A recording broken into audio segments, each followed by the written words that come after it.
What's up, people? Alex here with a new video, a rather unusual video, I should say. I've never done anything like this, so this will be very interesting. So, if you guys have followed my channel so far, you know that I mostly talk about physical media. But when I started the channel a few months ago, back in September, my goal was to just talk about movies.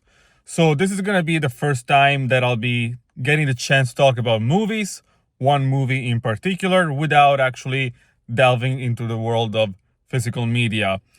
So I'm in my car because I just came back from the review. For those of you guys who don't know, the review is a movie theater in Toronto.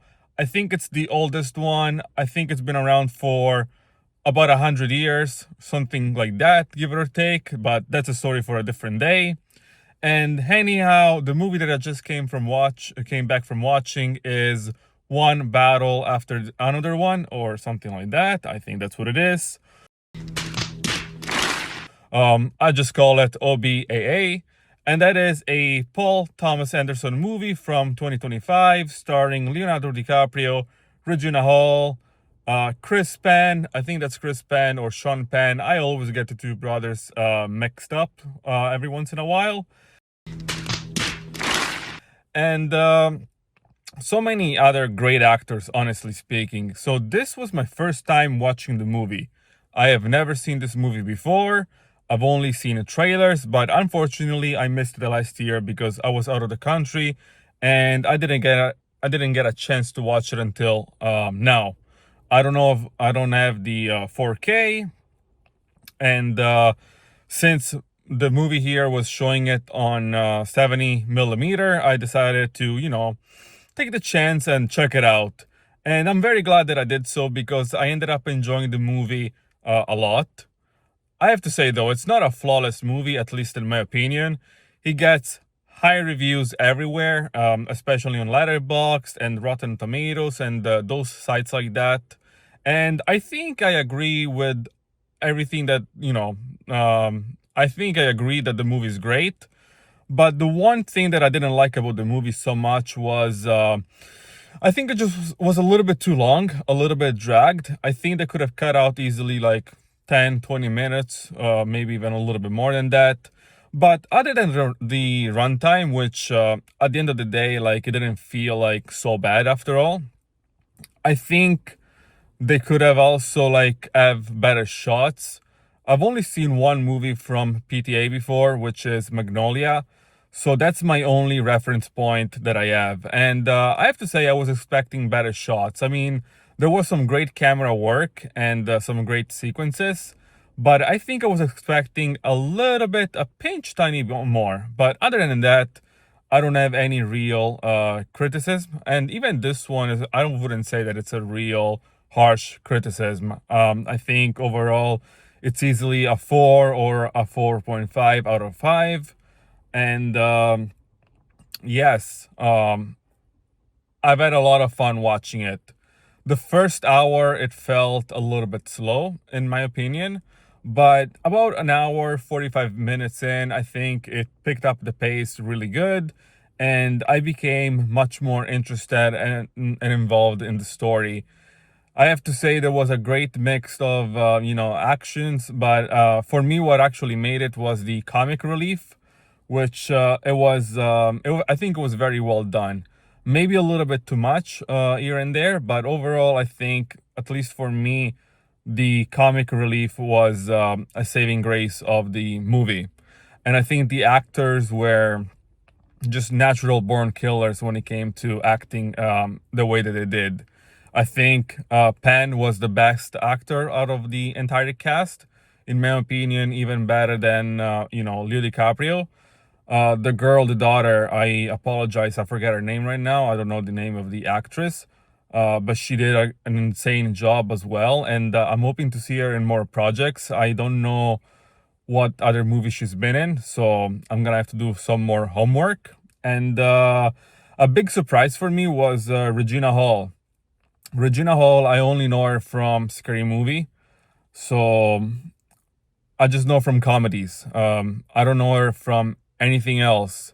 unless I missed her in other movies. I don't know that she was capable of acting in such a serious role. So that was a very delightful surprise to me.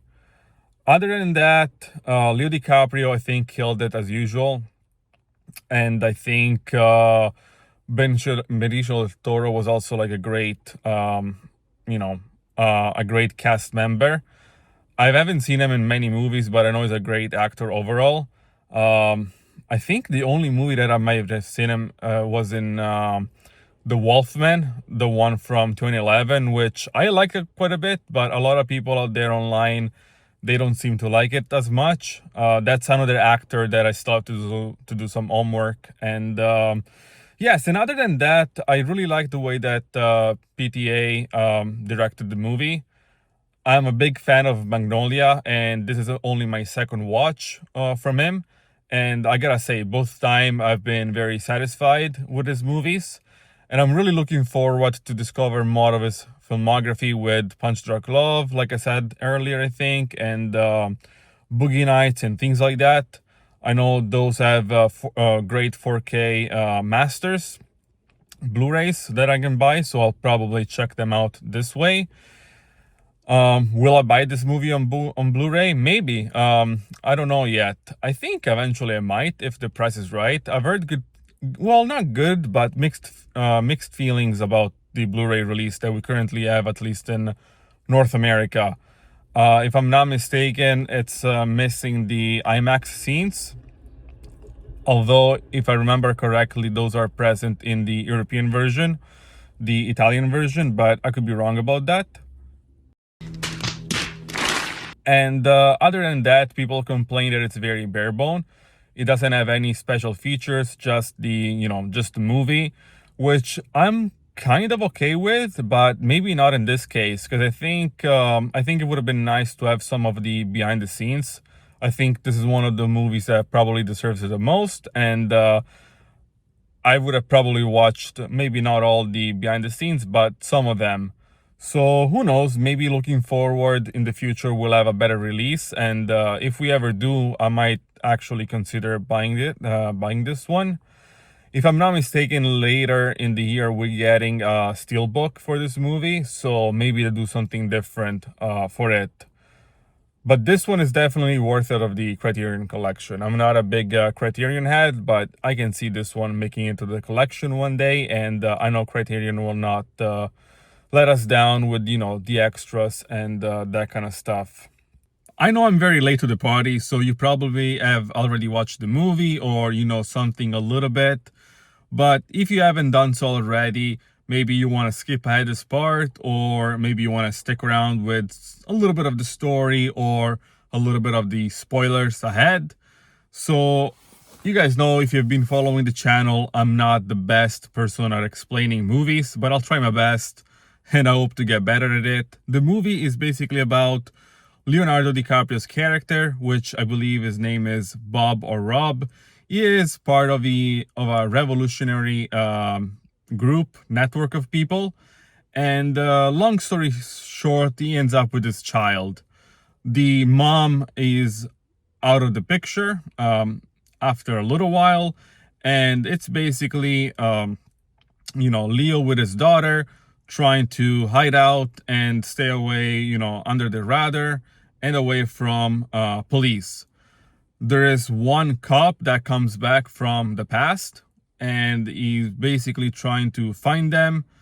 And yes, the story, basically, to give a little bit more context, spans in like 15, 16, 17 years.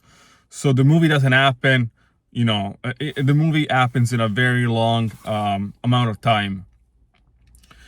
The cop, in case you haven't figured it out, is Penn, and he's basically looking for them because, spoiler alert, in one of the, in one of the high tense moments of the movie, he turns out to be the real father of Leo's daughter, the biological father.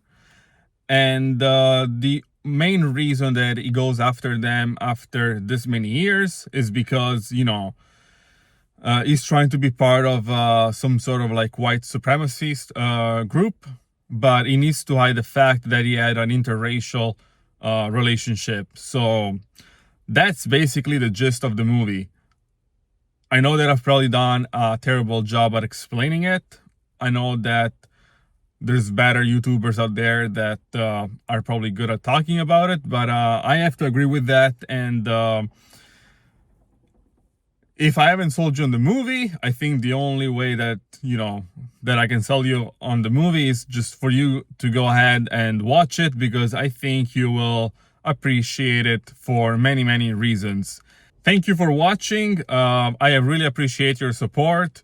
If you like what you've seen so far, please consider liking, subscribing, and sharing my content. It will help me a lot. And you can also check out my other videos. This is truly one of a kind, so I would encourage you to check out my other videos in the channel to see what this channel is more or less about. I do plan to make more videos ahead, more videos like this one, and just different kind of videos in general. I'm trying to, experiment a little bit and see what I actually enjoy doing and what you guys enjoy watching and engaging with. Because at the end of the day, I like movies a lot, and I find YouTube to be a great community for movie lovers like me. Thank you again, and I'll see you next time. Bye-bye.